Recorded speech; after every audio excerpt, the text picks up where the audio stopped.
Welcome to it. Brewed There, Drank That, and All the Ales proudly present another edition of the rounds. My name, of course, is Glenn. It's time to pour another pint of knowledge here. And as we bring you the freshest and tastiest in all their brews, we welcome this Cinco de Mayo weekend for all its epic happenings. Tougher days call for tougher beers. It's kind of where I'm at right now. After having an exceptional day of dealing with more than one man's fair share of idiocy, I've resigned myself to the Mutiny Fleet and rebel against said idiocy. This means we're heading up to Baltimore to check out Heavy Seas Brewing.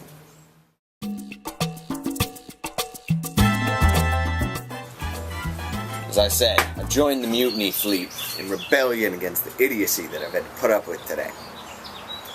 And I did that, and I'm doing that right now by sampling from the Mutiny Fleet the Below Decks-Bourbon barrel-aged English-style barley wine. If you thought that was a lot of bees, you weren't wrong.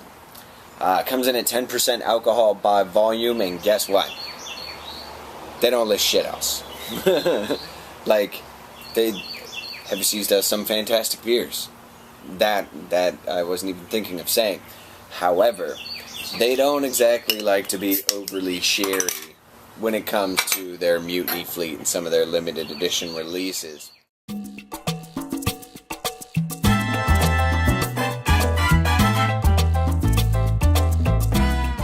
So bear in mind, English-style barley wines aren't necessarily meant to be nearly as hoppy as the American-style barley wines.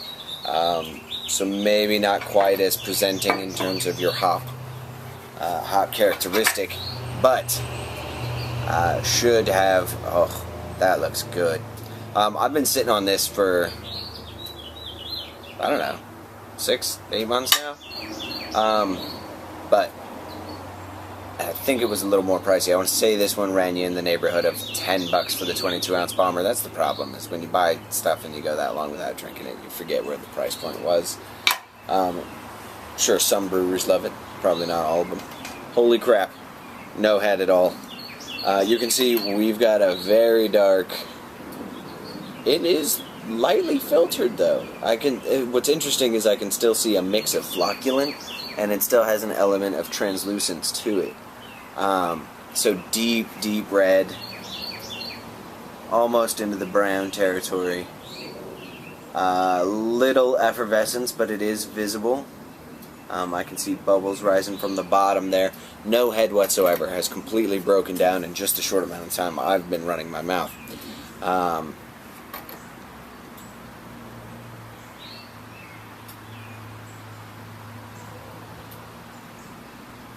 Buttery, toffee nose, malt.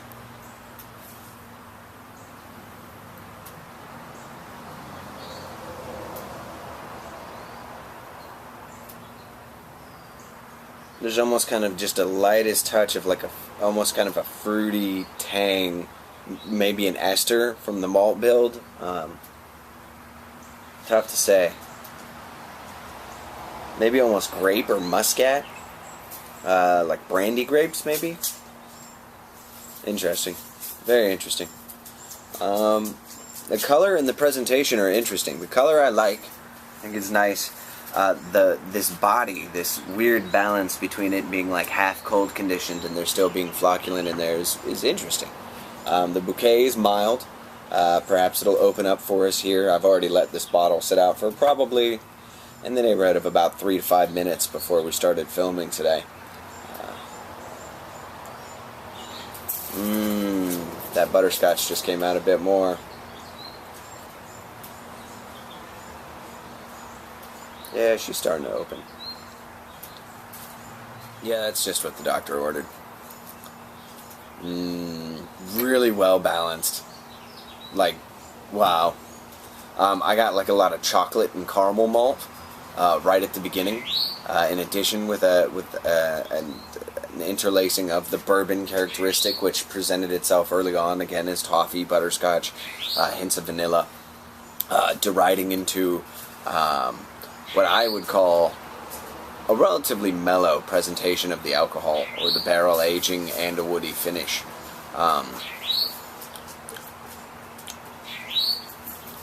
You get a bit of the barrel left towards the back of the flavor profile here.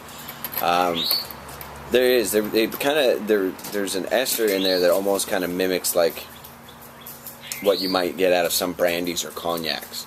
So kind of maybe like a dried candied fruit aspect to some of these esters in here.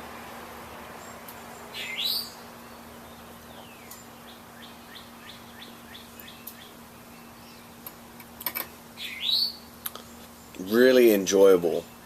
You get the caramel first, really, and then the chocolate, and then that bourbon with the vanilla. Really, really well done, actually. Super approachable.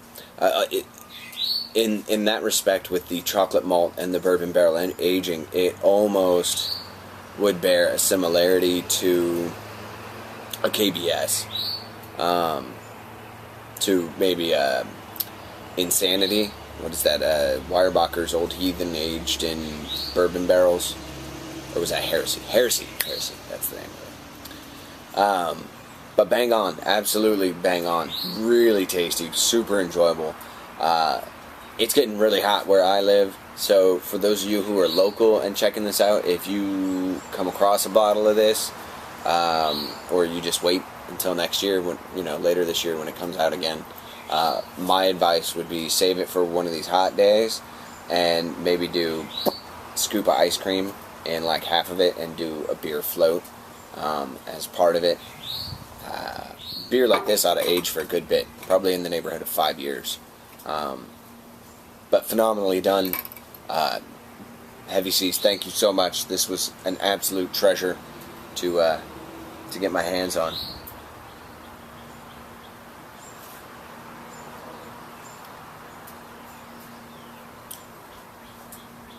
Yeah, really fucking good.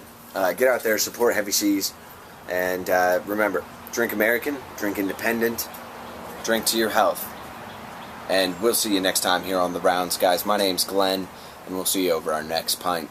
Thanks so much. Happy Cinco de Mayo.